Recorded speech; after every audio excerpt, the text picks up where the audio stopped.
Welcome to Raj Kotecha Show, #1 podcast in Dubai, and we are back after taking summer off. Joining me as always is Vic. What is up? How are we doing? That was a bit of a slow one. No, I didn't know you were going to intro me in. I thought you were doing a full solo scene zero. No. So none of that. I think now that we're doing it Zoom and we're going to try and get back on the horse like we've committed, then I'm going to obviously introduce everybody who's coming up on the show, as well as maybe some new people. More news on that coming up after the intro music. But he's back, ye old faithful, joining us from probably a 3 foot by 6 foot glass window on the streets of Amsterdam with a red backlight. It is Alex. Welcome back. What's up? How are you? I'm good. The streets have been waiting for you. And I'm ready. I'm so happy to be back. How did you feel this first episode went?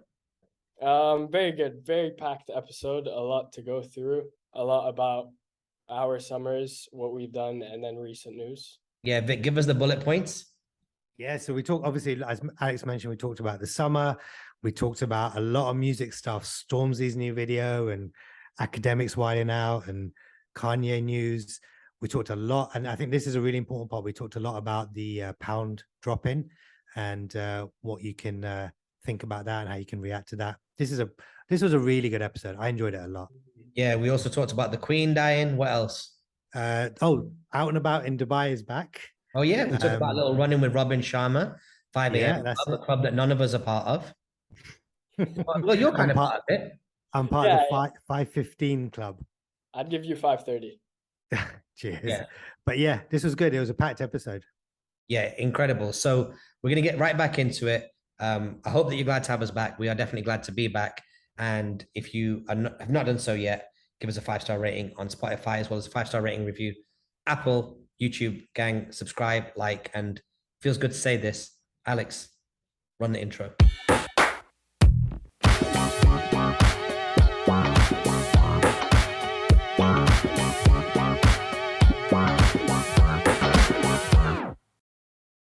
Who'd have thought it would happen?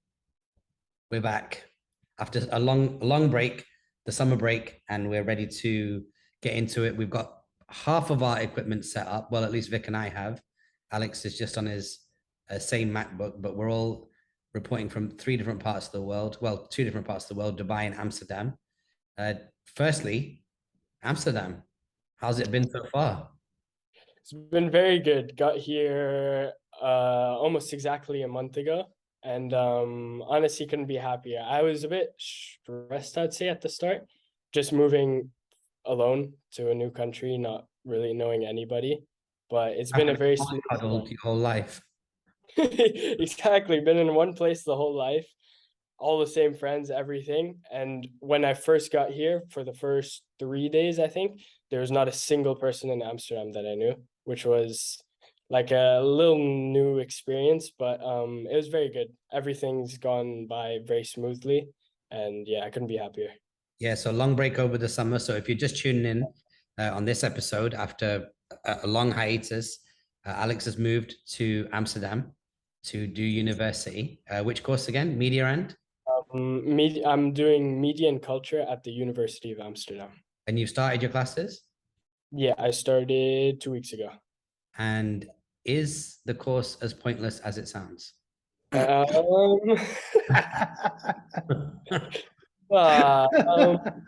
mean, it's been a slow start. It's not like we're fully into like all the material yet, but I mean, it's decently interesting so far. I mean, it's better than what I was learning in high school. Let's say that. Yeah. I think it'll be a slow finish as well, Alex. Definitely be a slow finish. It'll be over before you know it, and you'll probably feel about as smart as you do right now, if not dumber. But yeah, I'd bank on that, Alex, for sure. I would too. So that's Alex over in Amsterdam, and then still in Dubai. Vic. Yes. What's going on? Good, very good. We've had a busy week. We can actually mail in out and about in Dubai, but before we do, we should probably explain what's been happening over the summer. So the last episode was when? May? June? I think it was just before your birthday that we did an episode. Like I think Oh, did we not do one after my birthday? I think we did No. one after. Nah, because you flew 2 days after your birthday, and we were supposed to do one when we went to Dublin, which we'll get into, but we didn't end up doing that one. So literally, it's been since just before your birthday. Oh, that's right, because Vic forgot the microphone and Alex was getting leathered. So I was the only one that was prepared to do that. And then I did one in early July. I did a Q&A. Shout out to everybody who did that, who gave us a question. And that episode was quite a good episode, actually. I think what we've been thinking about on the comeback is bringing in other formats, because there's a lot of podcasters that are using their podcast channel as a channel and then subsectioning out shows. And I think we've got a prediction as well, Vic, that at some point there's going to be like almost like playlists and subtracks on Spotify and apps like that. So I think we might bring back OPP. Maybe even sometimes we'll check in with Scoop and get him to jump on as well, and we'll review podcasts together because we consume a lot of podcasts. And Algo will continue, and then we'll continue to do interviews and things of that nature. And if we do get our groove going on Zoom, we can always bring in our friends overseas as well. Yeah, and Alex from time to time. Time to time, right? Well, whenever you guys feel like, I'll join. Well, see, that's a good thing now, because one of the good things about doing the show this way is that I can actually use my phone, which I was not able to do before because we were filming it. One thing that we have done is we've put together an editorial committee. Now, in that editorial committee, we've got some of our friends. So I want to give them a shout out, because these are the people that I've chosen based on the fact that for years now, literally years, these are the people that send me articles to read. So on the editorial committee, we've got Arjun, our boy, who started off interning with us and is now a podcast producer and works in the ad space. My boy Bal Singh, pharmacist and a quantity surveyor, hip hop aficionado. My boy Jessel, again, hip hop and numbers, big like macroeconomic and numbers guy, money guy. Kishan, who's been on the podcast, but the podcast episode isn't out. We'll get that addressed soon. Our dear friend from back home, Kyron, who we all went out for dinner with that time. Do you remember Vic? Yeah, I remember Kyron. Great guy. We went to Miss Lily. So he's probably the one that above everybody else constantly sends me stories and things to check out. And he's so early on everything. And then Neil, my little cousin, over in Toronto. So we've got a mix of people from Kyron's in the Philippines, Jessel, Bal, and Kish are in the UK. Neil is in Canada. So these people are going to be feeding us stories during the week, and then we'll make choices about some of them. And some of them, of course, we'll talk about today as well. But yeah, over the summer, we've been off. I think it definitely felt as we entered summer that we'd be able to continue doing this. But all things considered, I mean, I went to Bali for a month right after my birthday. I spent a lot of time sleeping, wasn't that much in like between resting and actually then getting back into work mode, because podcasting does feel like work mode. It felt like it was better just to properly commit to resting. But Bali was a dope trip. And so I definitely didn't drive the podcast forward during that time. And then these two were just like going with the flow wherever they were in the world as well. And so we all met in Dublin. We were thinking about doing one there. That never happened because it was just too much of a good time. Shout out to Daniel and Paula, Daniel being Alex's dad. Sickest wedding, right? Yeah, it was great. I had such a good time. Yeah. What was your favorite part? Favorite part? Damn. I mean, probably in the chapel, just because like it's my dad, you know, there's a lot of emotions like going through when you're there. Yeah, that was my favorite part. Walking into the greens area, going into that little chapel, is very, very pretty. And one thing I noticed, and I think we noticed this too as well, Vic, because Vic and I went for cocktails a few days later at the Westbury in like central Dublin, downtown, whatever. And man, Dublin does luxury well, right? Like it's a very expensive city, but the kind of quality of food and drink and cocktails and stuff. I mean, that place that we went to in the Westbury was like lit, right? Yeah, I think what Dublin does well is actually a mix of both. So it's got it's beautiful architecture, great people. You know, when we were walking down before we went to the wedding venue, there was like this just a whole strip of just amazing bars and restaurants, and it was busy, and it's a real vibe. And then by contrast, the Westbury was very like nice, elite, like real class. The espresso martinis were like probably the best I've had ever. Yeah. But it was done really, really well, very tastefully, but you didn't feel uncomfortable, didn't feel like you didn't belong. It was really nice. And then in between the wedding, beautiful setting, like stunning greenery. Every single person at that wedding that attended was friendly and open and welcoming. It was a lot of fun. That was a very, very, very, very good trip. Like we also said that we wish we had like a couple of days more just to soak in a bit of Dublin. But yeah, it was a very, very, very amazing trip. So yeah, definitely shout out to Daniel and Paula.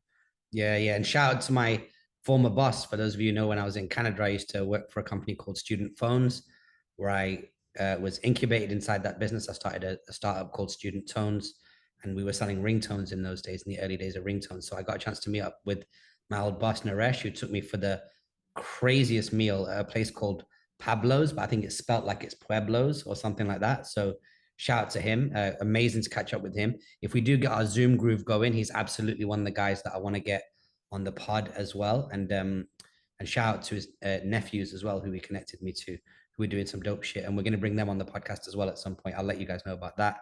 But Dublin was super amazing. Bali was amazing. We were recording the Sugar Hill Gang podcast, and we'll loop back to them in a little while when we talk about AKADEMIKS.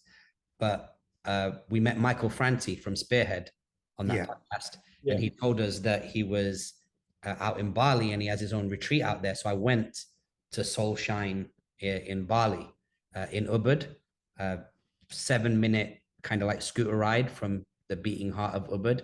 So very, very, very, very close indeed. And it was one of the craziest resorts I've ever been to. So they call it Barefoot Luxury. And I think I sent you some of the videos from there, didn't I? On the first. Yeah, I saw some of those videos. Yeah. Yeah, so it's incredible. Now they were doing some works there, so it was like kind of in construction. There was a little bit of a new reception area that they were building, but it was incredibly amazing. And they, obviously like kind of like friends of the pod, friends of the world that we're in, they did something, really amazing for me. They allowed me to check out a new wing that was not open to the public, and inside there was like a vinyl player with like Madonna vinyls and Daft Punk vinyls and Michael Jackson vinyls.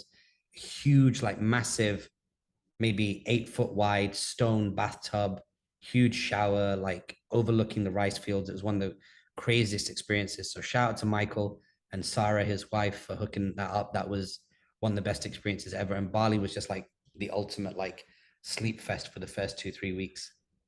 And then you also did London like I did as well, right? You did London after Dublin? Yeah, London. Yeah. London after Dublin. Oh wait, a few more shouts for Bali as well. Yeah, I want to give a shout to Dorian Price at Savaya, which is like the illest venue I've ever seen out there. So did you guys follow this Uncle Waffle story last year with Drake? Uncle Waffles? Oh, yeah. I feel like I heard it. Yeah, you would have. So there was this beautiful Black South African girl playing amapiano music, and she was dancing and catching a vibe in the set. And then Drake reached out to her. And then I think people saw that in the comments, and then it brought a lot of interest to her. And then she blew up and has become like this kind of like touring artist now. She may have been doing it already, who knows? I'd not heard of her before, but I went to her show. It was incredible. I was actually 1.5 hours north of the venue, and I texted my friend to say, hey, listen, I'm open for dinner tonight if you are. And he said, yo, come to this party. And I was like, oh man, it's an hour and a half away. And I heard, at least on the flyer, it said it runs from like 2 till 10. And this must have been about 5 o'clock. So I was like, if I get there, I'll probably catch the end of it. He goes, no, she won't be on until like 8, 9 o'clock. I said, yeah, but it finishes at 10. He goes, no, it finishes when I say it finishes. And I was like, have you moved to that venue? He goes, yeah, I'm the chief operating officer. So I went down there, shout out to his whole team that showed mad love. Like they super looked after me. I was just by myself, met a few friends that I knew inside there as well. Met a guy from Manchester, shout out to Lee Stone. He took me to Boiler Room. I went to Boiler Room, Alex. You went to Boiler Room in Bali while you were there. Free of charge. Yeah. How was it? It was good, man. It was VIP. Incredible at Potato Head, which is like the original, like popular beach club there. I didn't like Boiler Room, to be honest. Really? Yeah, I mean, you're talking about, it's like on the coast. It's like there wasn't enough audio.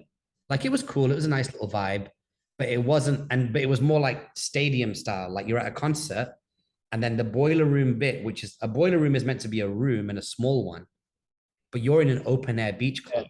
So the vibe that they tried to create was on a stage, but the stage was raised like you're at a concert. So you're watching the boiler room from the grass. So it's So not that, really a boiler room type vibe. yeah, yeah. Yeah, but I- the thing is, after Raj Kotecha's birthday boiler room, nothing's going to That's true. compare, is it? Yeah, ours was a real one. Yeah, shout Alex. Some of that footage that we flipped into 2 clips on my Instagram, those two, Yeah, well, man. yeah, I saw. Yeah.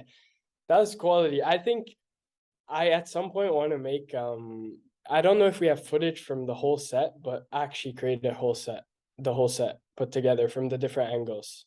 We'd need to check with our producer. Oh yeah, I think we should do that. I don't know. I'll Yeah, check with him later tonight. yeah, because I was busy coming up with the whole concept, inviting everyone. Yeah, fair enough. So, like on my to-do list, those 3 things, although there were only 3 things, kind of kept me kind of busy. But yeah, Slacking, yeah. slacking.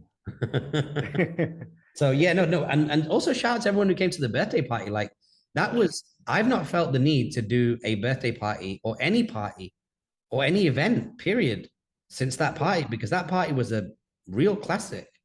Yeah, that was very, very good. Like ending off the year before summer party. Yeah, Yeah, I think so too. yeah. It was a cool vibe. I liked it a lot. So yeah, shout out to One Life. I do remember doing the podcast on it because we shouted out One Life. So shout out to Najib and the whole team over there. So that's kind of like summer wrapped up, really. And I Yo, guess Yeah. do we not care about when you went to London or anything like that? oh yeah, so I went to London for a second time for a month. That was really, really good. In fact, it was like a revenge trip to London because, as you know, when I came back from London for the first trip, end of May to end of June, sorry, middle of May to middle of June, I was pretty exhausted, like really, really tired. So when I went back this time, I went back with like a newfound energy. Of course, I was like fully rested and recovered from Bali. Uh, Stayed at a bunch. In fact, I'll do a separate bit where I just thank everybody who kind of like let me crash with them when I was in London because it was incredible. Went back up to Manchester for a second time. Spent a bit more time out there. Took some cool pictures. I'll share some pictures because this week actually is literally the week that I went to Freshers Week 24 years ago. And that's the time where I rang a number on a flyer and I was like, hey, can I come see you about this party? And then figured out on one of the corners on Oxford Road, which is where all the students hang out, that I would be able to get free tickets if I sold a bunch of tickets. So shout out to my original partner in Love Garage, Near. He's the dude that kind of was rolling with me at the time and we were both selling tickets together. So yeah, 24 years is my 24-year anniversary this week. And under normal circumstances, we would probably throw a party this week because it's the beginning of season and it's a good reason to celebrate like 24 years in the game. But I think we've had so much stuff going on with the cohort. You know, we successfully ran our first creative content cohort, which was incredible. Shout out to everybody who kind of went through that program and graduated, had a wonderful time. And so now we're really like doubling down on rolling out the creative content program. Instinctively, I feel like it'll probably be the end of the year before we do a party, although there are offers coming in from around the city. When will you be back in the city, Alex, then? When will I be back? I finish December 24th. So like literally the day before Christmas, I finish that day, fly to Switzerland for Christmas most probably, and then I mean I have to come back to the UAE for my visa, so I'll be back for New Year's. Oh, I don't know about doing a New Year's party. Yeah, I don't even think that sounds like the greatest. That So depends. much work. No. We wouldn't have to promote it. Somebody else would have to do it. They'd have to just put the bag up and we'd have to go get it. Like I wouldn't. I performed at New Year's 3 times, Yeah, 4 times in the UAE, and aside from like my letting folks know, I don't really have to promote it that much. It's more on the venue. It's more on us if we do our own kind of like random one during the year. yeah. So, There's potentially I have all of January off if I have an option to do an extra online course this semester. So that could be interesting. what do you mean? That I have an option with my university to do an extra online course now that I would normally take in January. And that way my whole month of January gets freed up. Oh, Take it. Take it. Take the Yeah, option. I know I need to take it. I mean, sign up for it hasn't started, but I'm gonna do it. You'll miss Yeah, a cold month in January then. It's good to Yeah, exactly. I can yeah. do whatever I want during that month. Yeah, you'll get a nice month over here, a crappy month in Amsterdam as far as weather goes. Yeah, Just come here and work, man. literally. Not Yeah. a bad Yeah. idea. Okay, cool. Cool, That's man. what to look out for. Well, yeah. So London, we'll get into, I'm sure, as time goes on. A lot of stuff happened in London, but as you rightly noticed there, Alex, I totally forgot that even went for that Yeah. month. But yeah, just shout out to mad people that showed love and showed creative content agency love, and it was just a very very good time. Although I ended up in hospital, I ended up with a really bad cough and ended up in A&E. So that kind of like wiped out the last 2 weeks. There's a lot of people I was texting being like, we'll definitely meet on this London trip because we didn't do on the last one, and all that went through the floor. But we'll be back April next year, April, May, when the weather gets good. I'll be back in London. So yeah, so let's get into out and about in Dubai. Yeah. Oh, do you want to start with out and about in Dubai? Because we don't have the same agenda as we normally do in terms of categories like out and about, but we could start with out and about, or we can just go straight into the news that we have, like all the different topics. Well, this week Probably was a a better. good week work-wise, like for out and about. I mean, a good time in the Etihad Arena this week. We Yeah. went over to Abu Dhabi, rolled out some content capture in and around an event that Robin Sharma was doing for the good folks over at Aldar Development, which are a bunch of property developers, and they do like really cool events. So, and they obviously do campaigns with like Kevin Hart and Steve Harvey, and just really kind of like edgy, cool people that put together like fun campaigns. They even had our man Russell Peters on there for one of them. And so, yeah, we met Robin Sharma, who's very famous for a bunch of books, but most noticeably his work around the 5 a.m. club, which is a proponent of waking up at 5 o'clock and really getting into like physical exercise, meditation, things of that nature. But yeah, he was quite a cool dude, man. Yeah, I think so. And what was very interesting is that he had a very polished talk on stage. He was very, very clear, and he actually had all of the brokers engaged. Something that I think that I really liked about what he was doing is he would interrupt his own set. It's almost like a stand-up comedy set. He knew what he wanted to say and what points he wanted to deliver, but there was points in the crowd where a broker would say something, or they might like shout out something or respond, and sometimes he would like pause and wait, and sometimes he would go in on that. So he did a very, very smart thing about kind of going in and out of the crowd and kind of making sure that he responded at the right times to what they were saying. And I liked that.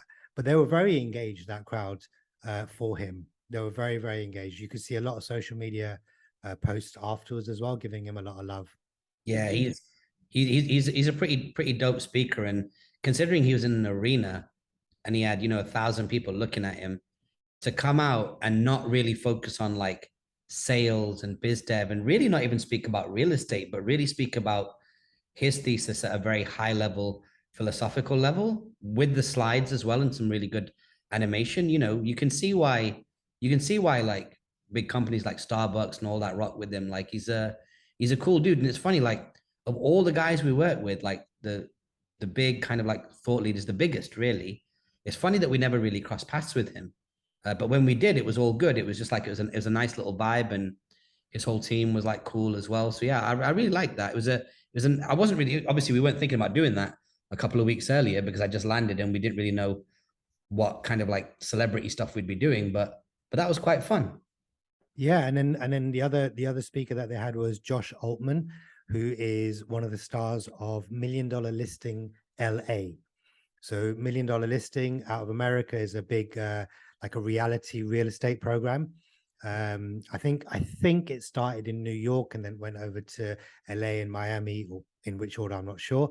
But he's one of the stars of the LA show, and he came over with his brother, and they have a property like a real estate business out there in LA, and he did probably about an hour and a half talk, much more focused around real estate, much more focused around the kind of highs and lows and the tenacity and the motivation you need in real estate.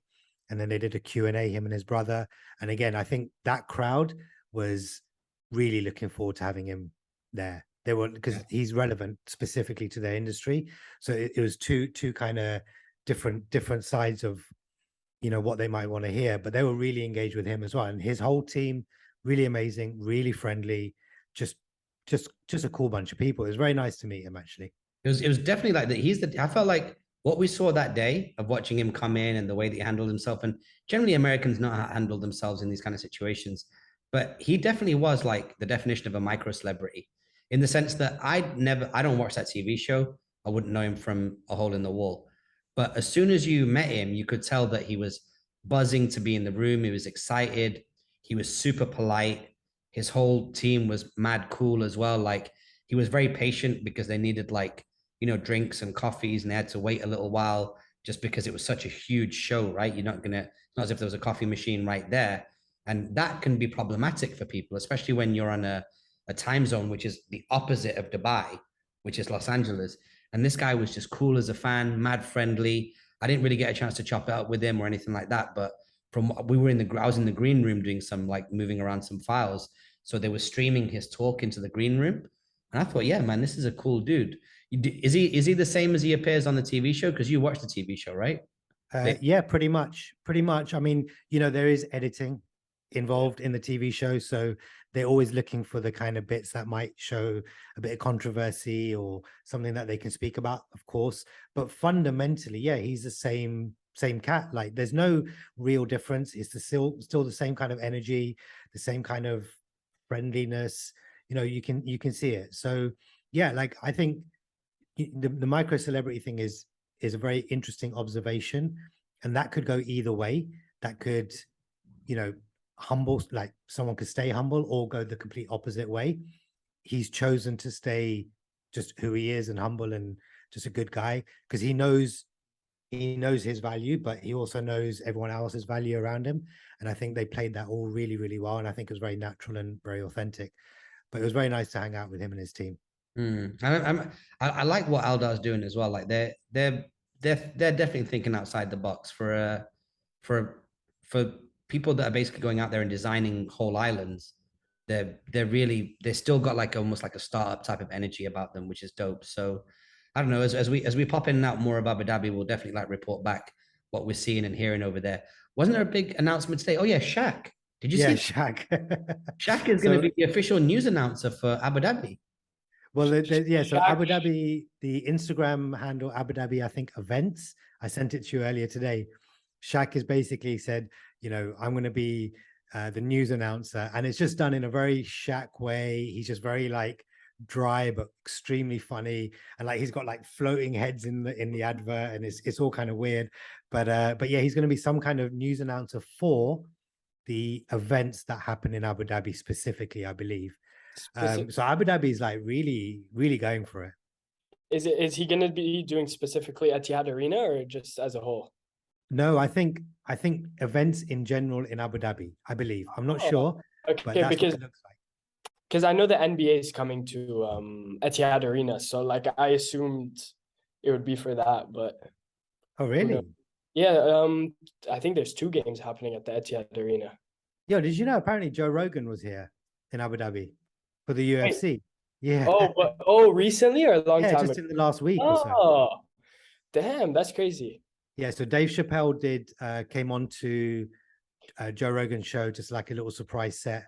I think 10 days ago or something like that in Ohio, where Chappelle is based, and massive standing ovation, loud noise, and then apparently just after that, so it would have been in the last week or so. I don't know what fights were on, but he was here. Yeah. I'm not surprised also because Joe Rogan just had this guy on his podcast who created a like UFC type club in Abu Dhabi. Oh, okay. So I'm sure they contact twice and then went after that. Fair. Yeah, I think Abu Dhabi is going to be the home for franchises. Like it'll be the home for like F1, UFC, NBA, and things like that. And then NBA will always be US though. They're just doing a special event here for one time. Yeah, I think those franchises will land in Abu Dhabi, and then Dubai will be more about 50 Cent and like individual artists coming to Coca-Cola. Yeah. I mean, Dubai have to put Coca-Cola Arena to use because they didn't do anything with it all of COVID. Yeah. Yeah, they will. They will. And I think you're right about Abu Dhabi. It's interesting that you say that because, you know, they've got Warner Brothers, they got Ferrari, and then F1, and then they've got SeaWorld, and they've got NBA, which I think will continue probably like the UFC. So UFC came here, tried it out, and then obviously that's now a regular thing. And NBA might actually do that as well. I wouldn't be surprised if other sports franchises do a part of their season here, maybe, or special events, and make it the home for like the special events or something. I think that's an interesting observation. Yeah, we have horse racing here in Dubai. We have rugby, but there's a lot more sports to go around. There's cricket, there's soccer, there's all types of stuff. So I think we'll see that. And I think generally, although the world is definitely going through some changes, the sentiment here on the ground in Dubai and the UAE in general seems to continue to be pretty positive, even though, you know, we saw today that the pound is getting pounded like 3.99 dirhams to a pound sterling, which is maybe, you know, and I'm on different group chats, but people are talking about like that could be the cheapest it's been in 20 years or the weakest that the pound has been, because the dirham and the dollar are pegged. So any weakness of the pound against the dollar is weakness of the pound against the dirham. It's actually, I think it's a 37-year low. Wow. Which is huge, and a lot of people are saying it's because of these recent tax cuts that have been announced. Yeah, actually, we found this dope creator online. Shout out to my accountants that forwarded this work to me. I think his name is Mitch the Taxman. Mitch the Taxman, yeah. Yeah, so he's just this kind of like nerdy white cat from the UK and just spits it raw, like just literally in 90 seconds gives you the full 411 on what's going down. And I think his content's dope, so much so that even though he's not a client on our books, I posted him on my stories. I was like, this dude isn't one of our clients, but he basically has got the approach down perfect. And it was such a valuable video. I learned more in that 90 seconds than I learned across everything else, because he just summarized it so well. And actually, you don't need him to be like, you know what I mean? Like, you don't need him to be like cool. Yeah, he doesn't need to be like doesn't need to be like that dude. He just needs to just spit it. Like that's what it is. He doesn't need to be like GQ smooth, as they said in boys. Yeah. Like, but you know what's interesting is it's actually very good that you've brought this up, because there's so much news, and every news site has its own kind of spin on things, and it has its own opinions, and it want to bring its own facts in and all this kind of stuff. Whereas most people just want to know, oh, there's some tax cuts. What are they? Because figuring out what they actually are is the first step. Then how that affects you and how it affects the economy at large is a secondary thing. But you just want to know what they are. And I actually learned what they are from that reel that he did, and not from any other news site. It was just a bit muddled because everyone's now like, you know, it's now UK is now an emerging market and all these kind of things. It's like they want to put all that in, and fair, whatever that might be the case. But first, you just want to know, what is it? Yeah, yeah. I think before it becomes political, can we just get the facts out and then we can discuss what the impact is? But you're right, people put the impact ahead of the facts, and the impact is all subjective because it's talking about a future that's not happened yet. Yeah. So what did, like, you know, we can go into this a little bit more if you want, but just at a kind of high level, what are your thoughts on it, and how do you think it's going to affect? Like, let's look at two markets, right? How do you think it's going to affect us in the UAE, and how do you think it's going to affect the UK at large? Now, however much detail you want to go into, but just at a high level, how do you think it's going to affect the two markets? I think that everything that's been coming out of the UK right now ultimately gets distilled down to a couple of questions in the social consciousness of the UK, which is, how is this going to pay for my heating bills? Because we're hearing about the cost of living doubling and then doubling again, which is an effective quadruple. And that's happening in a 12 to 14 month window, which is beginning of 2022 until end of Q1 2023. So everybody, there's a saying, isn't there, in the UK, and you'll need to help me with it because I can't remember what it is, but like, what's that got to do with the price of bread? Or what's that got to do? That's exactly it. What's that got to do with the price of bread? Yeah. So that term has never been more relevant, because that's literally how people are benchmarking it, which is how much is it going to cost them in terms of trips to the petrol pumps? What will it cost them in terms of grocery store visits? And that's, you know, that's not even factoring in the fact that the numbers that are coming through their door when it comes to gas and electric, a lot of which is already set up via direct debit, is getting quite painful. One of my banks messaged me 2 days ago and said that they're doubling the cash back on utilities. So they normally offer a cash back on utilities of 2%, and they're doubling it for 4%. So I think it's going to be a good PR opportunity for a lot of banks that have got quite rich in the last 2 years. It'd be a good chance for them to give back and make a big deal of the fact that they're doing their bit as the private sector to alleviate some of the pain. It's not macro quantitative easing, but it's kind of like a friend doing you a favor, whoever that bank may be. But how it affects the UK, and I was saying this before a conversation that you and I were privy to this week, Vic, which is that when I came here in 2010, when my sister moved here, the ramifications only just started to set in from Q4 2008, which was Lehman Brothers and the great financial crash or great financial crisis. So I think that we'll still have a ripple effect, even though the economies are much more closely tied in together. I think the people that are irresponsible with their money are still going to not cancel their Dubai trip, because Dubai still remains one of the hottest places to come and visit. And so I think Q4, people that have not traveled over the summer because they want to let families travel, and the dinks will be traveling now. Dinks is double income, no kids. So people that can afford to have a great time in London over the summer and enjoy it as they should will now do some of their traveling, whether it be here, Georgia, Australia, whatever the case may be. And I think we won't notice much of a momentum shift, but I think we'll notice it in Q1, because once those bills have been paid and once the fun and games of Christmas are over and the bonuses are all done, we'll notice it. And why do I think that economic trend is going to happen? Because last year, Vic, I don't know if you were in this conversation, but somebody said to me, I was like, I feel like Expo's ramp up is pretty slow. And they were like, don't worry about it. The first half of Expo, October through December, the early adopters will come, they'll go back to their home markets, and then those home markets will then be baptized, and then people will come en masse. And that's exactly what happened. Heading into December last year, and certainly into January, Expo's numbers went through the roof as they activated UAE people and as they activated source markets like the UK and other markets. I think it'll be the reverse effect. When you come to the UAE and you know that a pound would normally get you 5 dirhams, and now it's going to get you closer to 4, that's going to alienate some people, especially after an expensive month like December. And if unemployment continues to go the way it's going to go, and job security anxiety goes up, then people are not going to be taking risks on holidays. In fact, they're not even going to be taking risks on the high street. They're going to be cooking more at home. Long answer for a short question, but this is my third recession, as it is yours, Vic. The first one affected me directly, the .com, because I was doing my undergrad for technology management. 2008 was lucky because I was involved in acquisition. And then the last 2 years, versatile enough to get through it. But this economic situation that we're going into is going to be not a hot knife. It's going to be a hot sword right through the economy, and it's going to divide the killers and the $100 billers from the weaker ones. We're going into a bad situation. Yeah, I think it's interesting what you said there at the very beginning. There's a couple of points I want to just pick up on. At the very beginning, you said around, what's this got to do with the price of bread?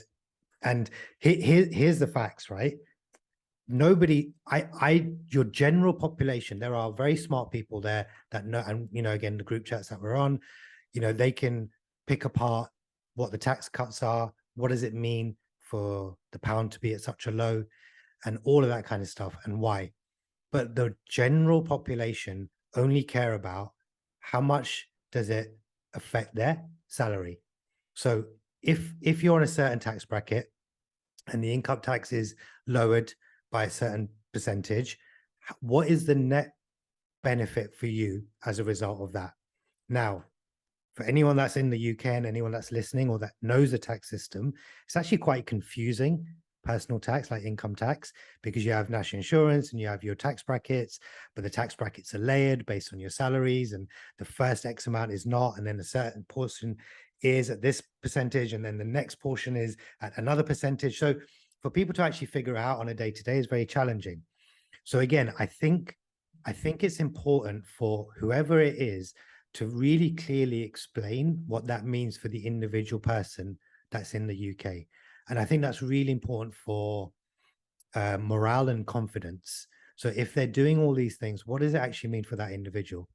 Then the other thing that you mentioned is about the banks giving cashback, doubling their cashback, and that it looks like it's a a nice thing to do from a private company because they're a bank, and banks always have like a bad reputation in these situations.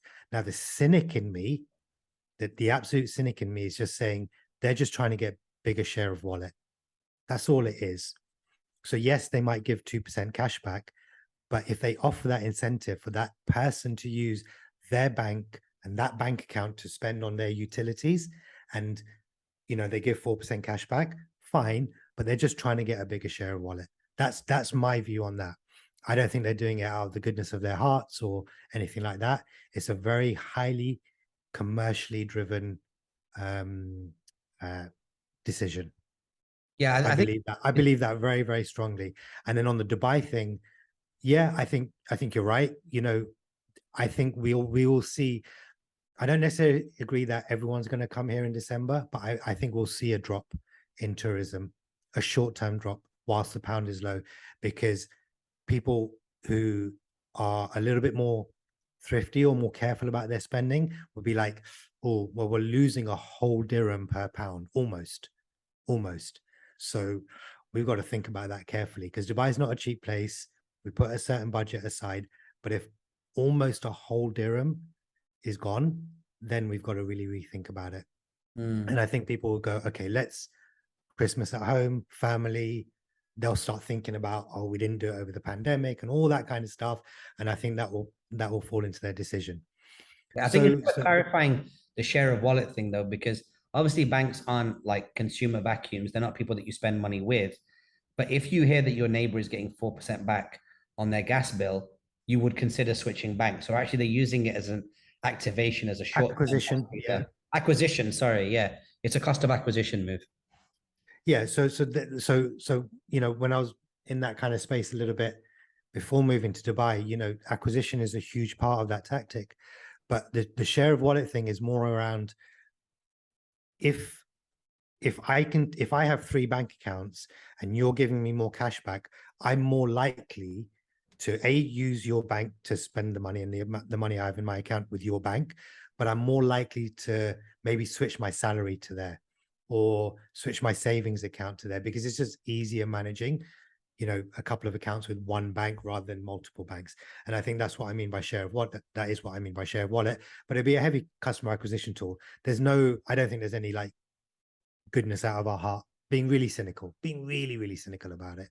Yeah, so, then it's share of wallet. If you throw out one debit card in your wallet and replace it with a debit card that's giving you cash back, and you've moved your salary there, that's going to be incredible in terms of filling the coffers of these banks who are already increasing their interest rates.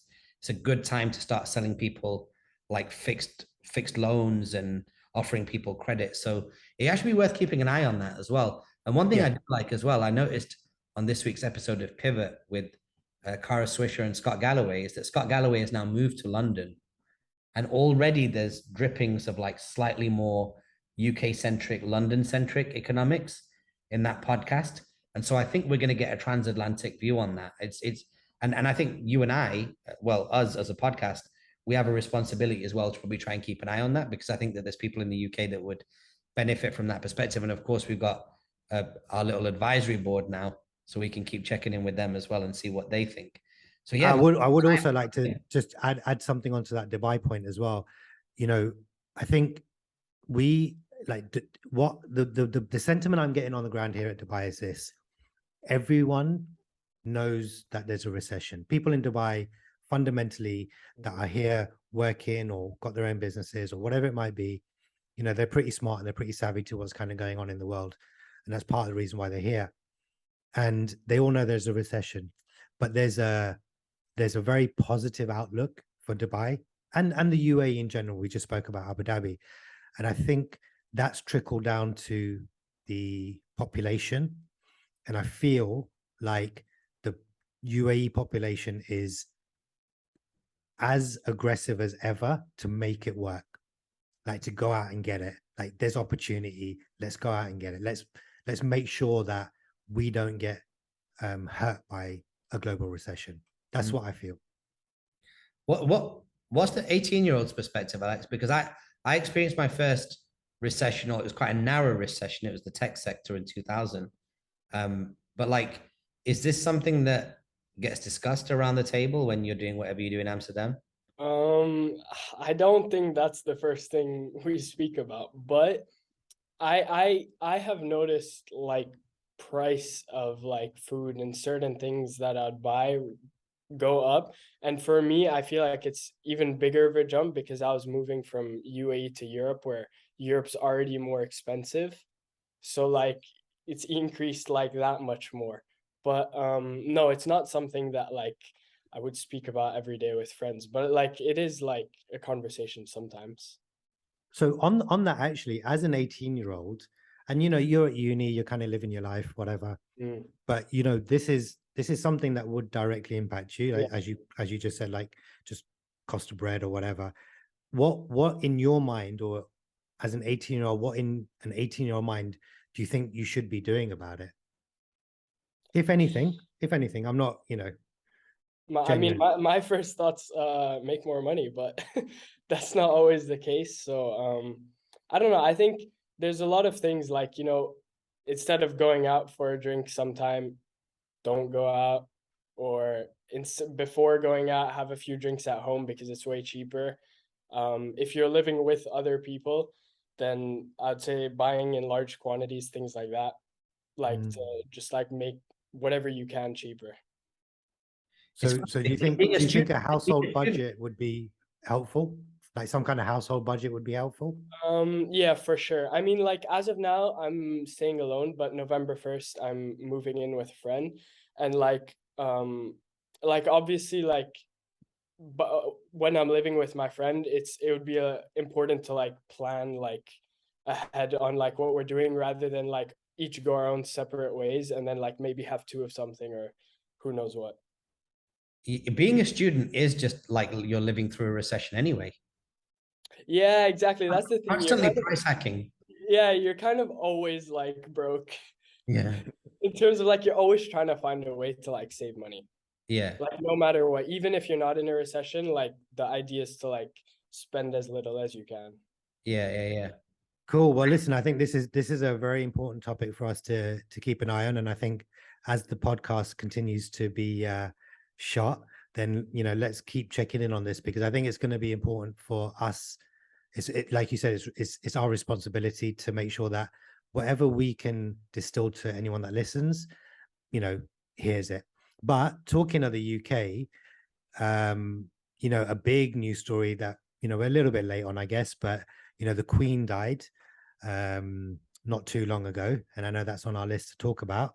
So Alex, did you hear about that? Yeah, I did actually. No, they don't So speak about that here in Amsterdam. I didn't hear anything about it. fair enough. So yeah, so she died, and obviously I think longest reigning monarch, 70 years on the throne, the 70th Hit it jubilee. 70 a few months. Say that again. Yeah, she hit 70 a few months ago, right? Yeah, so it was a massive party for that in London. Raj, you wanted to put this on the list, you just wanted to mark the occasion. Yeah, I think it's more a case of like it's the first forced significant change for the UK. Like this, it's so big. We're talking about everything from who the Houses of Parliament reports to, who leads the army, the face that you see on stamps and notes. It's a big shift. And I think one of my observations about that is what's that going to do now to the mix of territories that the UK controls and the amount of power it can have? Because the world that we live in today, the highly connected but somewhat nationalized world that we live in today, all had this kind of like neutralizing factor with the Queen. Everybody kind of seemed to be happy to be second fiddle when she was in the room. Now we've got somebody who doesn't have that air of mystique with King Charles III. We know him. We know what charities he supports. We know what his history's been. It's not as if like he's taken to the throne at 26 years old, like Queen Elizabeth did. And then from that, she can be very selective as to how much of her adult life she reveals. In fact, if anything, Prince Charles has had one of the most newsworthy, controversial lives already, or King Charles. So I think it's going to be quite interesting because there's no air of mystique. There's no real kind of like legacy. He's obviously later on in his days. And so there's only going to be a certain period of time before he has to hand it over, whether he chooses to do that before his passing or as a result of it. So it has been something that I've been pondering on a lot. I feel like because there is a war going on with Russia and Ukraine at the moment, because there is a recession happening at the moment, it has meant that people haven't focused on it as much. But I do feel like we're going to see a ripple effect. There might be a time delay like there was with Brexit. Like Brexit happened and there was a period of like kind of like nothing as everyone kind of got their act together. And I feel like we're going to see that happen here as well. And will that lead to changes in terms of climate change and climate policies, or will it impact how much jurisdiction the UK has over the world? I actually don't feel like it's been analyzed from that perspective enough.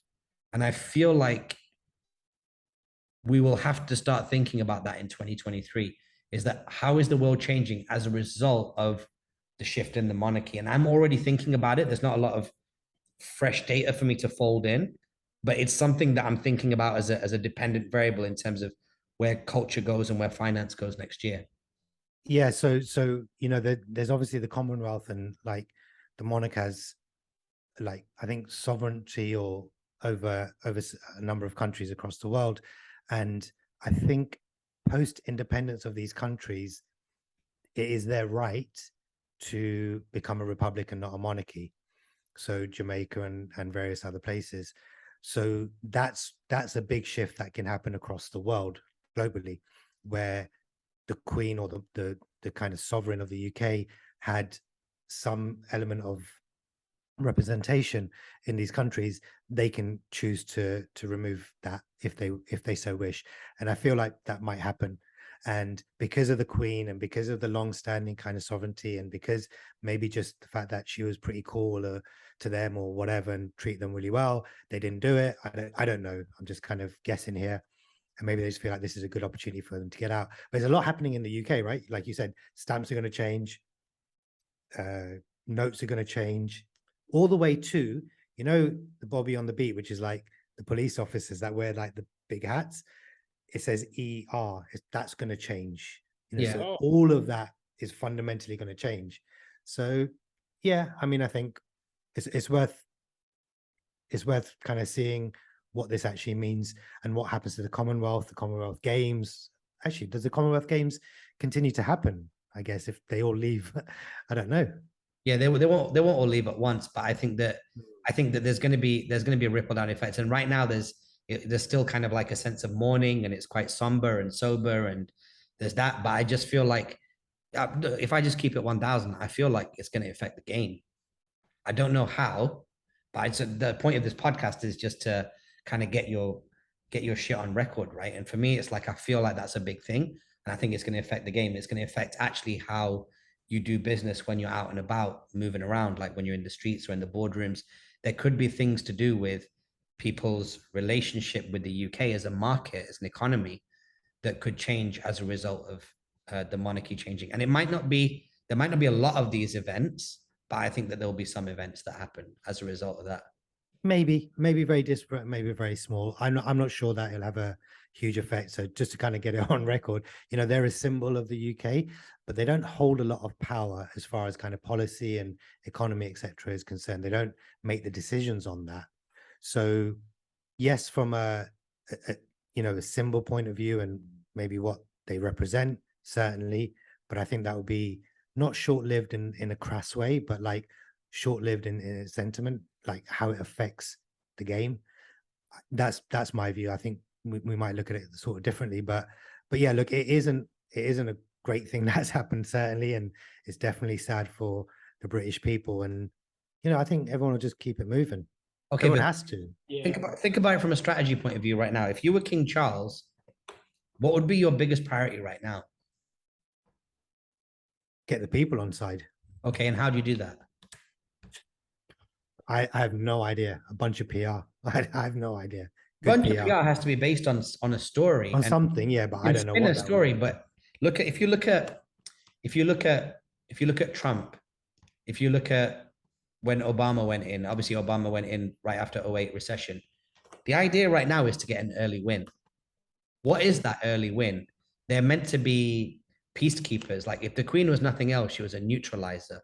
She's the kind of person whereby if you're around the Queen, it doesn't matter which leader of what country you are. If you're around the Queen, you got to kind of like keep it cool. And that's why Putin's rolling around with her and people from this part of the world are rolling around with her and Trump's rolling around with her. You're always second fiddle. You're always in her shadow.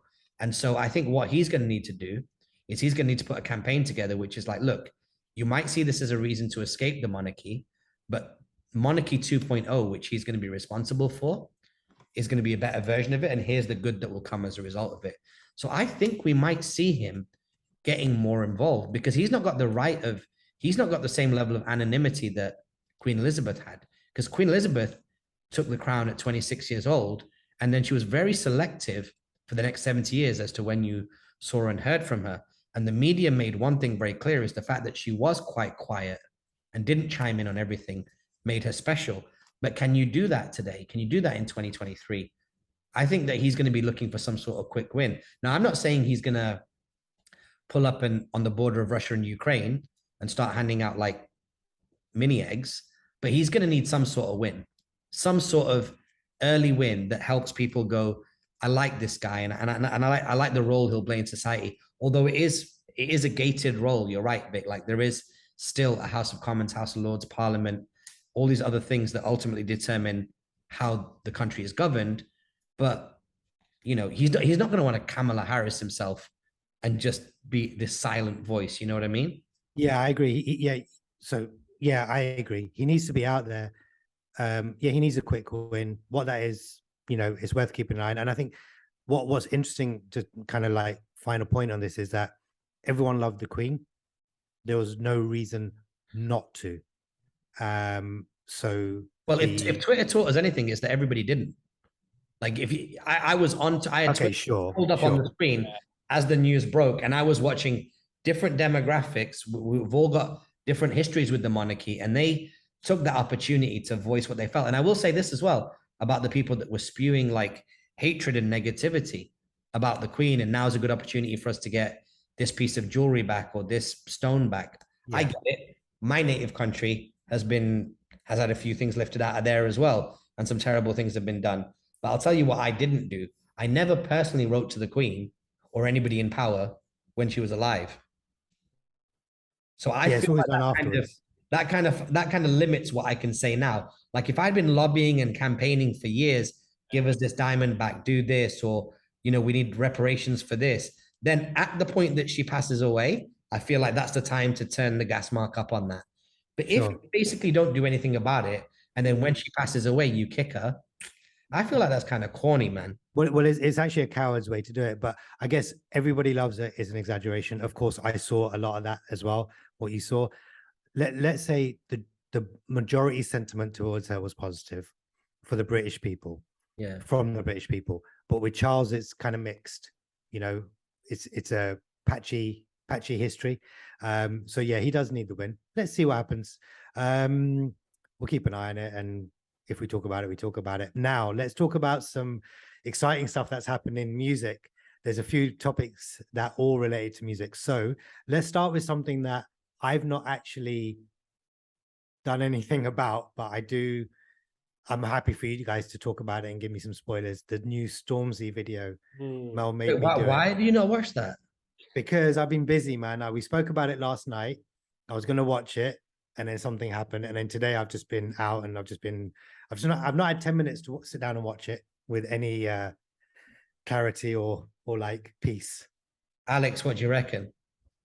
I think it's a very good video. Like it's like quality production video, you know, like you can tell that like a lot went into that production, and it wasn't like just I'm gonna make a song, shoot a video, and put it out. I think, you know, when they were walking through the field at the end with all the black people, black legends. Yeah. I think we're talking about the MP that got thrown out of the Houses of Parliament for calling out Boris Johnson. Yeah. talking about Jazzy B. We're talking about Trevor Nelson. We're talking about some serious like black actors and like black participants in the UK culture and economy. The first thing I saw when I saw that scene, I was like, I wish I could see the storyboard video. Yeah, Like, I that's wish I could see when Stormzy and his team or whoever was responsible for that initial concept, when they pitched it. Because from the beginning of the record, where Stormzy's mom's like losing her mind, being like, I'm not flying economy, I'm Stormzy's mom, which is just a moment. It's just a series of moments. And it's weird. It's always going to be weird to me because I'm not a football guy, but one guy stole that video hardcore. Jose Mourinho, right? Right. Yeah, So who's he the football manager of? right now I'm pretty sure it's AS Roma, but he used to be in the Premier League. He did Chelsea, United. He's a very controversial coach. Like he loses his head a lot, you know? Really? Yeah. So he was a Manchester United manager as well. Yes. Was he the first one after Alex Ferguson? I don't know. No. Was he? No. Yes. For real? I don't know. I don't know. Maybe you're looking it up. No, I don't know when. No. What I do know is that he is a legend in football, like an absolute, complete legend. He turns clubs around, and of course he's Portuguese. So, you know, my wife loves him because she's from Portugal. But yeah, he's a complete legend, absolute legend. No, he went to United way later, 2016. Okay, but he's just known for being a straight shooter and kind of a prolific individual. Yeah, I mean, yeah. He's very like he loses his head when he's mad, and like he's just very big figure though. And so he's known for his passion. Yeah. There we go. Yeah. Okay. I'd say that. And then there was a scene where you're just kind of like the camera's like rolling through, and then he's just there with his hand on his chin, just with the man there. Yeah. I saw I hadn't even watched the music video yet, and like I went on Instagram, like I saw so many memes of just to me that wasn't even the moment though. Like I think it was dope that Louis Theroux was in there. It was dope that Jonathan Ross was in there, and they did that little couch moment. But Usain Bolt was in there. It was the black people for me. It was just the stack of excellence that they had. Usain Bolt, I couldn't really tell who that was at first because again, I don't really follow the sport. But third, fourth time he came on the screen, I'm like, I'm sure that's Usain Bolt. But like Dubai got 2 shout outs. Did you hear them? No, I didn't. Yeah, man. I feel like I heard one of them. I didn't hear 2. He said boat party in Dubai, and then later on he said another thing about Dubai. And him and Pusha T have started a very, very, very difficult campaign. Have you heard Pusha T's album? No, I have not. Both of them refer to a particular kind of individual. And I think that individual right now in culture is about to become the most endangered species in culture. And it's going to become, on the flip side of that coin, the biggest flex. Both Pusha T and Stormzy have called out people that split the bill at restaurants. And in the music video, Stormzy even makes a point to grab the bill, and it's a big bill, and be like, yo, let me get that. And I feel like bills at restaurants, now that restaurants and restaurant owners like Salt Bay have become big parts of culture that integrate with music and sports celebrities, I think picking up a bill at a restaurant is going to become a cultural flex. And I think not being somebody who can pick up the bill and splits it is going to become a low-key kind of like diss, like pressure diss, like you've not passed the pulpit where you don't think about the bill anymore. But I'm putting that on record. Hasn't it always been like that a little bit? Only for certain cultures, not every culture. Yeah, okay, yeah, fair. That's true. You've grown up in the UAE, you see that side of the culture. Yeah. Of like, you know, you pick up the bill, and there's obviously like memes about it, but yeah, that's something that's important in a lot of cultures. I think the main thing is though, I would say it's weird because it's not even so much of a cultural thing, Vic, because when we go out up to a certain age, and even now, plenty, we'll split bills. It's just, I'm not ashamed to admit it. It's just what happens sometimes. You go out somewhere, and if the bill's crazy, you're definitely going to split the bill. But I guess what it's a sign of, if it's anything, is it's a signal about how established you are. So even when we've seen it, Vic, in our culture, or when you see it in Arab culture or or other cultures, like collectivist cultures, the thing about wanting to get the bill is it's a big act of generosity, and it's also a sign of how established you are, which is that you're prepared to pick the bill up and you want to. It's a gesture. Almost in some cases, you act like you're offended if you're not allowed to pay the bill. I've got a story about that too, but I think that's going to be something that becomes something. I think picking up the bill at restaurants and hosting dinners and stuff like that is going to become a flex. And you know what's going to make it even bigger? The recession. Because people that can afford to continue to eat out in these fancy places, their magnitude and their affordability is going to be even more amplified. And on the flip side, people that are like throwing dinners and lavish dinners at home where you're bringing in chefs and catering and all that kind of stuff, that's going to be like a signal. What say you? What does this video mean for Stormzy? Why has he done it, and what does it mean for him? He wants to be the UK's Hove. I'm under no false pretenses. He wants to be number one, and he wants to be number one on all fronts, which is the reason why on that record, not only has he got flows, but he's referring to stuff that most people don't know about. Like he's already been on the last album. You know, he's mentioning things about 2 different types of watches based on how they're colloquially known, like the Pepsi and stuff like that. But now he's talking about much different stuff.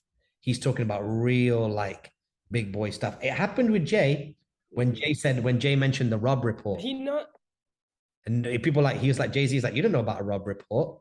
And wealthy people lost their mind because he was like, oh, he's here now. Like he's reading the same magazines as us, he's making decisions about that. So I think Stormzy's going in that direction as well. Sorry, Alex. Is it? I was just about to say, isn't the first line that he says something about him being the GOAT? I feel like that is. Yeah, it was. Yeah.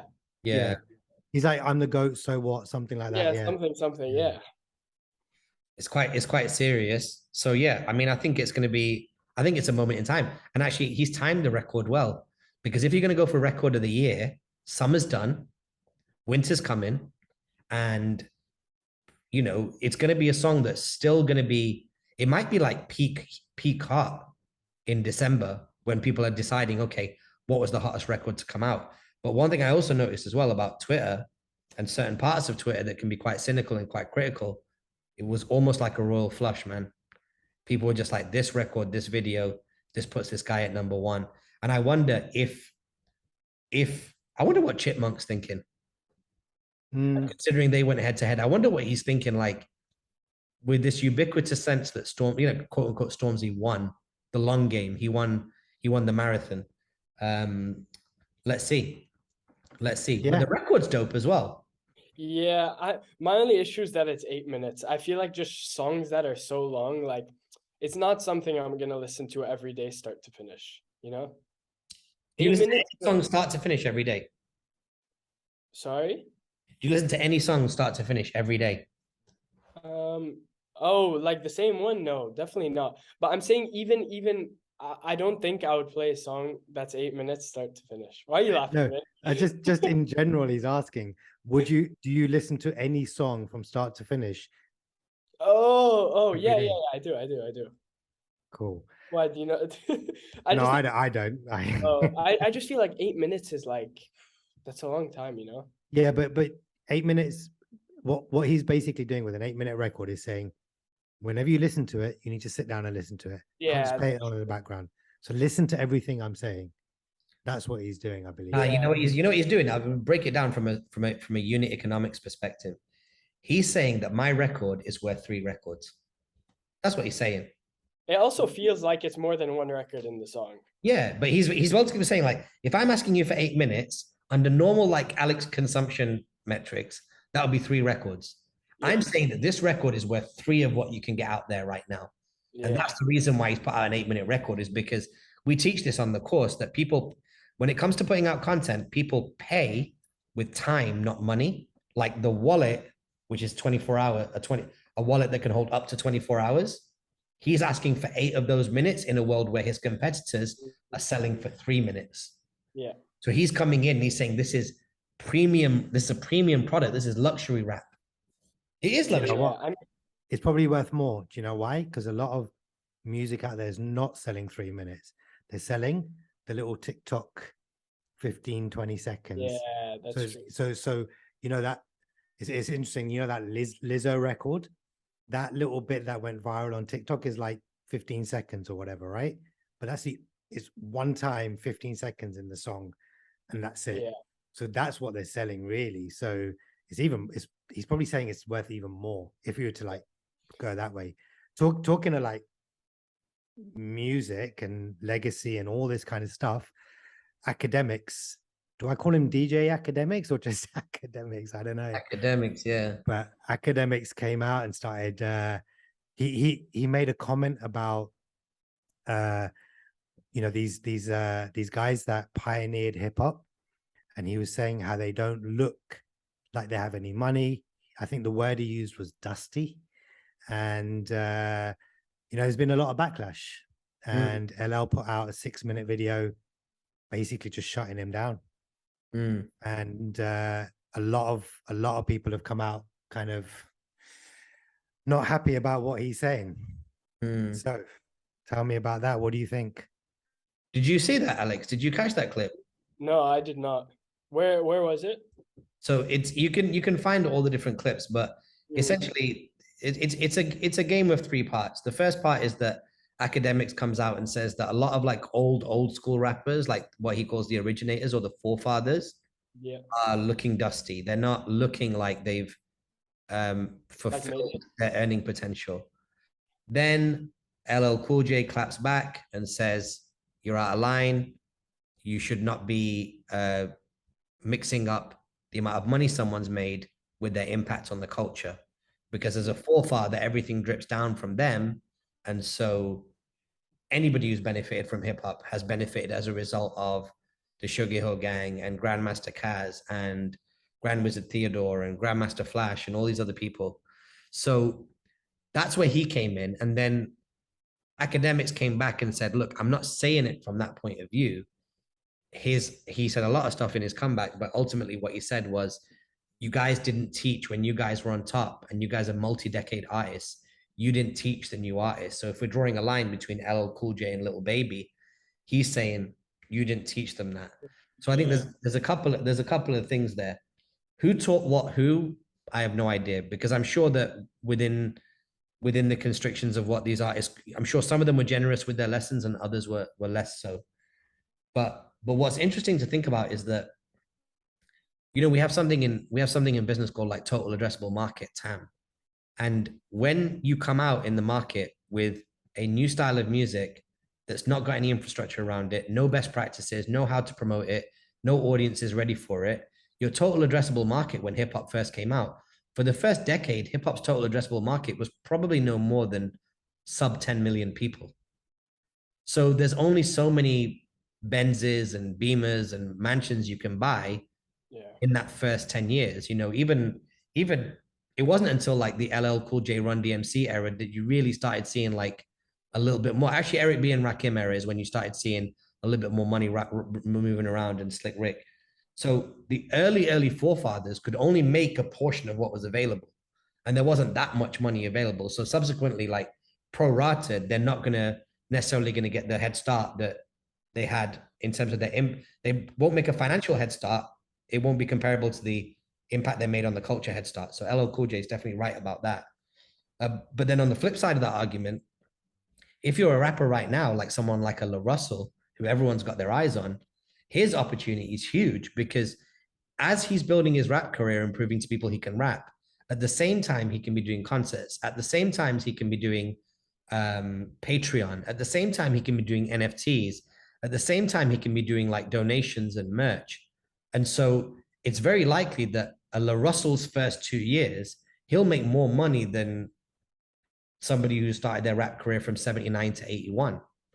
So it's, you know, and here's the thing, there'll always be generational tension. If you're mine and Vic's age, you'll have noticed many times where there's been generational tension between artists. I mean, even if we look back at LL Cool J specifically, like LL Cool J had beef with Cannabis on his own record when Cannabis was considered the up and comer, and LL was still at his peak at that time.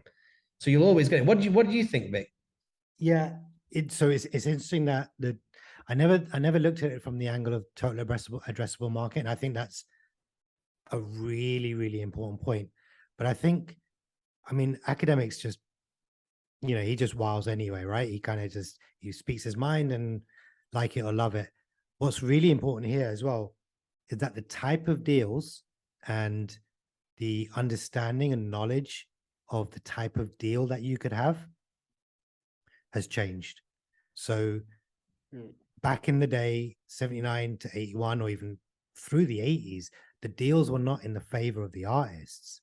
They just really weren't. When you think about royalties and back end, it was, you know, you get an advance, they get a bit of money, they basically spend it, and then they're done for the most part.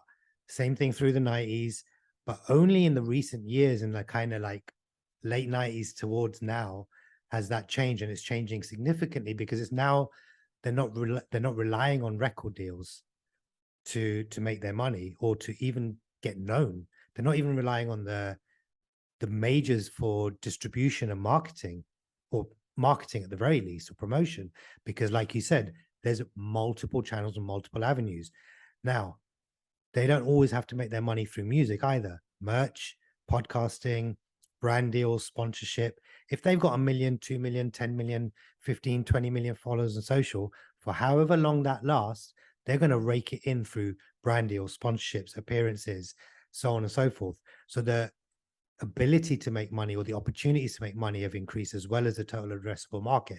So you've got a multiplier effect. Whereas back in the day, as you quite rightly said, the addressable market wasn't there, or it was much, much lower. The type of deals was much, much lower. And the amount of money flowing in was lower because it was a new form of music that no one understood and was controversial. So the doors are completely open now. So there's going to be disparity. There's going to be differences. That's just it. That's just what it is. It's the same with industries, same with companies, same with like SaaS. And, you know, when, you know, all of this came out, look at the early social networks versus now. It's just the same thing. There's skepticism. There's like the unknown. People going like, what is this? What does it mean? How's it going to affect me? Like, why should I pay attention? And all of a sudden it's blown up. Yeah, So that, you well, get that's the the thing same. about the thing about the 80s is not that there was that the record labels were, there was just the record labels against them. Like society was, like, Yeah. wasn't there? It's not, people saw this new skill set and something that was incredibly viral that was coming out of Black and brown communities, but not only Black and brown communities, but specifically Black and brown communities in the 5 boroughs of New York City and the tri-state area, which at the same time is dealing with the crack epidemic, Yeah. and at the same time is getting top-down pressure from Washington because of the war on drugs. So you just can't expect people to have made a tremendous amount of money when there's like crime within the neighborhood, like between people. Then you've got police brutality. Then you've got drugs and families being broken up. It's like Academics was fun to, like, he cast this stone and he shouldn't have. He should have been more thoughtful. But like you said, sometimes, you know, he's been known to not only like trip out and say what he says, but sometimes, you know, he has a bit of Hennessy, he'll say something, or he'll even fall asleep in his chair and leave his Twitch on. And one of the team on our story like team that's putting these stories together for us is also cool with Academics. And so we have to kind of like fold that in the sense that this is a new young creator. And if there was something fundamentally wrong with him, then one of our team would not be cool with him as well. Do you know what I mean? He's not like, he's not out there like rattling cages like like, you know, if you look at someone like Milo Yiannopoulos that got banned off Twitter, or any of these people that got banned, like an Andrew Tate, he's not like doubling down just to be like, okay, the more I can rattle cages, the better it is for my brand. I think he just messed up. And actually, I think that net, if a moment like a Academics and LL Cool J happens every 6 to 18 months in the culture, I think it's good, because we was talking about this a week ago. Yeah, I agree. And I think it actually shines more light on the positive side of what the originators did for the culture, for hip hop, because it doesn't get talked about enough. And that's cool. You know, it's been a long time, and new artists, why do they care? And that's fair. You know, that's their kind of right. I don't believe that, but that's their right. But it does shine a light on it. And if anyone's interested within that world who's making music now, it comes to the surface for them to go, okay, well, let's explore a bit more. Let's try and understand a bit more. And maybe that'll do something. Maybe it'll do something positive. But you know, he's wild. He just says what he says, and then kind of just sees what happens, right? So, Yeah. but he's had a lot of backlash. I don't think he's going to get like cancelled off it or anything like that. He'll just keep doing his thing. He's got his audience, but he's not liked at the moment in that community at all. And hip hop culture is not as quick to cancel people as like mainstream culture. Yeah, like, you know, agreed. you have to have operated really, really, really on the fringes or beyond the fringes before the culture's like, you know what, you can't be here anymore. Do you know talking what I mean? of talking of yeah, talking of like polarizing characters and people who can't get cancelled as well is Kanye. So Kanye's deal with Gap is up. Yeah, he's going And, direct to consumer. He's Yeah. going direct to consumer. So Sway had the answers, as the internet is saying. Yeah. What do you think, Alex? Would you go to a Yeezy website and buy Yeezy now? I mean, I already owned a pair of Yeezys before, clothes shoes wise. Sorry? Just an unnecessary flex. No. In terms of like, I don't think just because he's leaving the brands doesn't mean like if the stuff's nice, the stuff's nice, you know? Like I'm not gonna buy something because it's a collaboration between Kanye and Adidas or Kanye and Gap. It's gonna be because I like the clothing. What if, as a result of that, though, because you know what these brands did do is they did give him economies of scale. What if now, like globally, there's less Yeezy to go around? Then that's what happens, right? Then on the resale market, prices go up. What can you do? And would you then just participate in the resale market, or would you for another brand coming in and sweeping some of your mind share? See, I don't think so. I think there's still a huge like hype beast culture of like all that type of clothing. And that's gonna continue. Those people are never gonna like stop reselling, because if there's money to be made on his clothing, then it's gonna be part of the resale market. I personally am not part of the hype beast, like all of that. So like if the price isn't fair to what I think, I'm not gonna like go into the resale market. Yeah.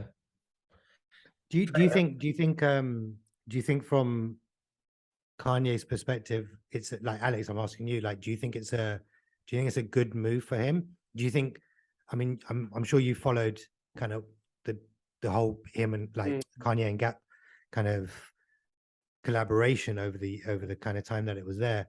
Do you think this is ultimately a good thing for Kanye? And do you think it's going to increase his kind of appeal? I mean, I think it depends on how everything goes, right? Because like he's saying everything's gonna go better than if he was collaborated with Gap, but who knows, right? Everything could like not work out, and then nobody's buying anything. I think he'll probably pay into like the hero story. The corporates, you know, they throttle me and this and that, and I think he'll spin it that way, and it'll be a hero story, and he'll come out on top. Yeah, I don't think he's gonna come out like bottom anyway. I don't think he ever does, right? He's always in the news, and there's always going to be people praising him and dissing him. Yeah, so I think at the moment it's only the Gap deal. I don't know if the Adidas deal is still on or not. I don't know. I don't know. I mean, I know he put those tweets out on Instagram about like them copying his Yeezy slides and all of that. So who knows? Well, I'll give you my final take on it, Raj. Yeah. Sorry, just before you get into yours, I'll just give you my one-line final take on it from my personal point of view. I don't care. Also I personally don't care. It's good. He does what he does, and it's cool. I don't buy his clothes. His Yeezys don't fit me because my feet are too wide. So yeah, it's cool, man. If it works for him, I'm happy for him. But wait, I think that's different in terms of you don't care because you're not an active consumer, or nor do you intend to be. But I think it's worth paying attention to. Very important to pay attention to this one. I'll tell you why. Because the internet did say that the first thing they lent on is they pulled up the clip, or there was a newscaster that said, okay, so I guess Sway did have the answers. That's what they're saying, right? Yeah. And what they're saying about Sway had the answers is Sway's original point was, hey, Kanye, if you really believe that this is what you want to do and you want to do this, why don't you go direct to the consumer? And it's stupid because Kanye laughed and said, yeah, I guess Sway was right, but he wasn't, because you can't discount what Kanye learned and how much market access he had as a result of the partnerships. So the reason why I'm watching the story closely is because it's the first time in post like .com e-commerce history where we've seen a brand go from small time to working with Nike, leaving Nike and going to Adidas, working with Adidas and then horizontally going into Gap for a different set of category of clothes, different set of SKUs, potentially now leaving them both and then becoming independent again.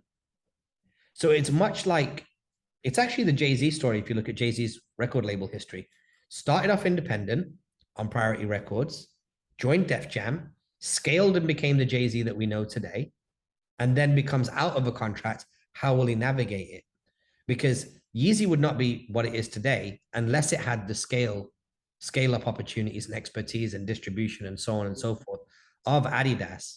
Like Adidas and Gap, well, not Gap, forget Gap, but Adidas made Yeezy what it is today.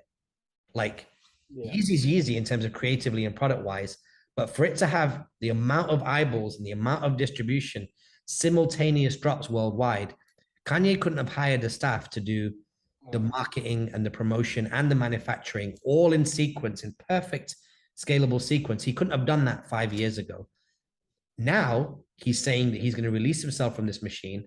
And I guess the question is, can he build a machine which can do at least what Adidas can do so that he doesn't lose momentum, and then layer on top going into other categories and things of that nature? So I think it's very, very interesting. I mean, imagine he became a billionaire inside the Adidas machine. The goal surely got to be to make more now, right?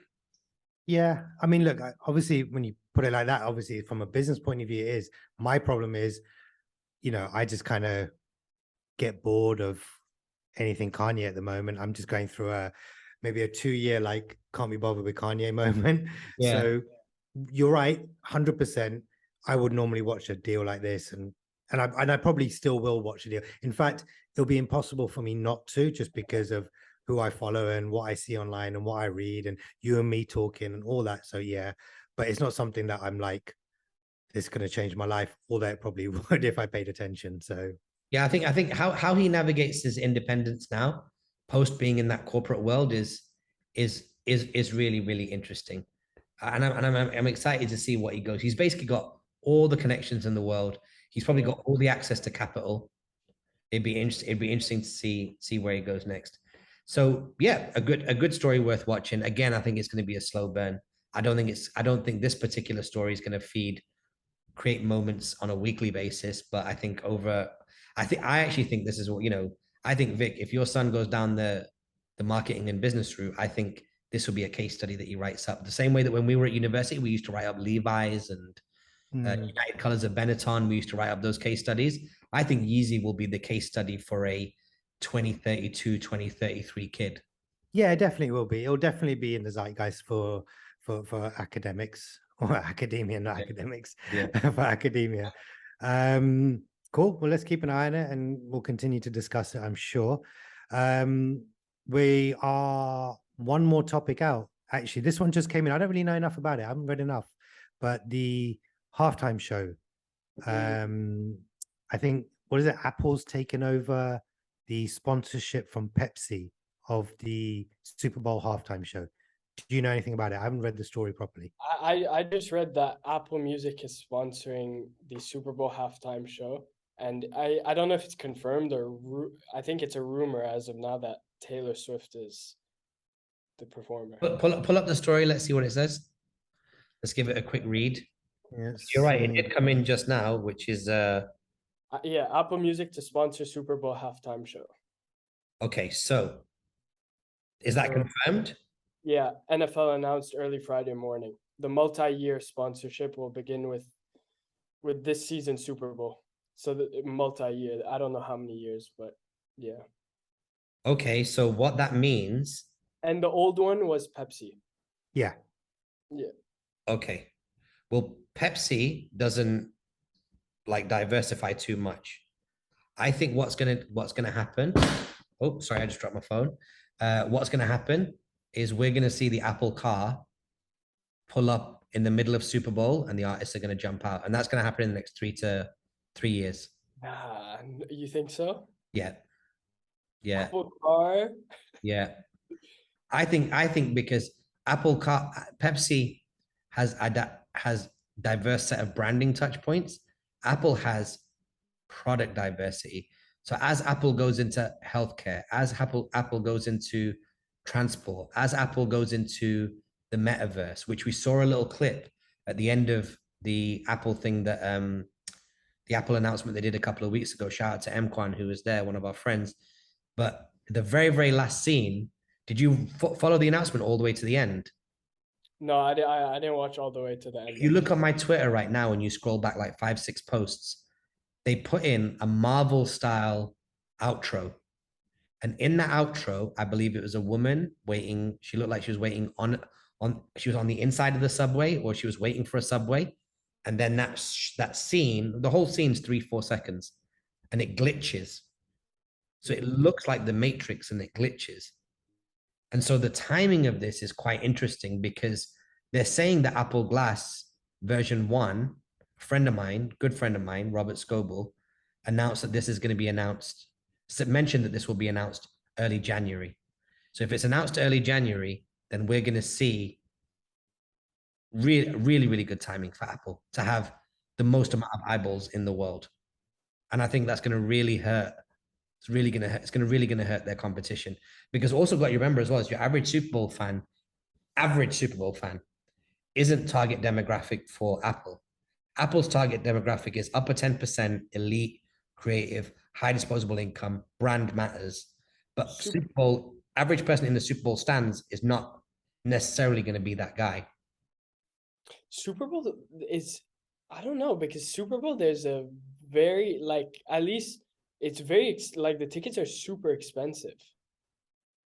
Yeah, but I disagree with, they're expensive.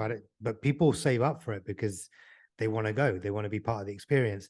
But I think your average goer, of like your average visitor for Super Bowl, I know nothing about it, but I'm sure they have an Apple phone, like an iPhone, right? Yeah, So yeah. That's the thing. Also, yeah, it's America, so I feel like yeah. most people there are rocking iPhones. Yeah, and with Apple glasses coming out in January of 2023, the Super Bowl is in February, right? So now we're looking at the perfect timing for that. And it's one of those things where Apple are just going to be talking up their own book. They're going to be using their products. They're going to make sure that it's featured everywhere across the show. There's going to be a ton of giveaways and all that kind of stuff, and experiential stuff maybe around the stadium, maybe experiential stuff for the home. Who knows? Guys, but sorry, just trying to jump in. I was just getting the charger for my laptop. You guys have totally missed the point. It's not that the Super Bowl is a moment and who's in there and who can afford it. The Super Bowl is not a single event like the Oscars or the Grammys. It's a climax event. So when I say the average person who follows the Super Bowl, by default, I'm talking about whoever follows sports. So I'm talking about the guy who follows a random Jacksonville company, like the actual people that like follow the sport. They are way more middle America, way more working class. So what this is going to be a move into, I think, is going to be a couple of things. I think it's going to go into different categories that appeal to people that watch that sport. So whether it be glasses, whether it be cars, but also what Apple didn't do too well in the last edition of the iPhone is they didn't really get traction on their lower cost phones. The SE and the minis, they've scrapped them. So maybe they're thinking, maybe once we've got the eyeballs of Farmer Tom from Ohio, who follows months and months and months of the Super Bowl, see, I'm messing it up now, months and months of American football to ultimately watch the Super Bowl, that could be a priming opportunity for that person. So does that make sense? I'm not like having a go. I'm just saying, like, the Super Bowl is not the Super Bowl. The Super Bowl is the end of an NFL season. And it's their association with the NFL at the point where it matters the most that I think they're going to try and broaden their appeal, because otherwise they're not going to hit their quarterly growth, like percentage on percentage growth targets, unless they start really, really now becoming more appealing to more and more people. Sure. Interesting point. It's I mean, I don't know. I don't know enough about it. I've not read the article properly. I don't know, but yeah, as an association to the Super Bowl, it increases the attractiveness of the Apple brand to the average person, I guess is what you're saying. Yeah. And what happens now if they prove this case study and within 3 years we see them becoming sponsors of the FA or whatever the biggest football league is? I don't know if there's a bigger football league than the FA in the world. Is there, Alex? I don't think so. No, there isn't. It could be a 20-year program where Oh, Vic has no idea. No, I'm saying there He isn't. just said that. Say it with conviction. There isn't a bigger league for football or soccer than the FA. Listen, The Premier League. Yeah, the Premier League. That one, yeah. The football league of the premiers. Cool. Well, listen, guys, that was a good show. We went quite long on that, but we had a lot to cover. how long do we go on this one? About an hour and a half. Yeah. Okay, so that gives everybody about 12 minutes for each week that we missed. I'd say. Yeah. Solid, right? I'd say that's solid. Yeah, 8 minutes. It's like yeah. If you minute average it over the time that we took off, but we're back now, and I think this was good. I think we tried this Zoom thing once, and I definitely didn't enjoy it as I did This today. one was good. I would say I like this one compared to the first Zoom one we did. Yeah, Indeed. yeah, and we'll start bringing in some of the people from the editorial team once we get our groove going. I think once we create like a bit of a vibe here, it'd be nice to start pulling up the editorial guys. But shout out to them. I'll send you some names, Alex. Just throw the names up on the screen right now as well. Sure. And then we'll give them all their shout outs. But yeah, that's it. That's the Raj Kotecha show today. If you enjoyed it, as always, subscribe on Spotify. Give us a 5-star rating and review. Apple too. And YouTube gang, we made a conscientious effort to come up with a video format of this show. So if you're on YouTube, give us a subscribe, give us a like, leave us a comment. We're now international, #1 podcast in Dubai and a little bit in Amsterdam too. Are you going to actually promote this to your Alex? What's your promotion strategy in university? Yo, you're gonna see this all over my Instagram. Don't worry about it. No, but like, think about it. If you're 18 years old in Amsterdam doing an international podcast, having done 6 months of hot parties in Dubai, this is going to be good for you. I think you should sponsor this podcast. I should sponsor this podcast. Oh, you are sponsoring it by being the editor. There we go. Without me. Yeah, nice. Nice. Okay, good. We're good. All right, wicked. All right, guys. Well, thanks for tuning in, and we will catch you next week. Vic, for Notion, we need an outro music.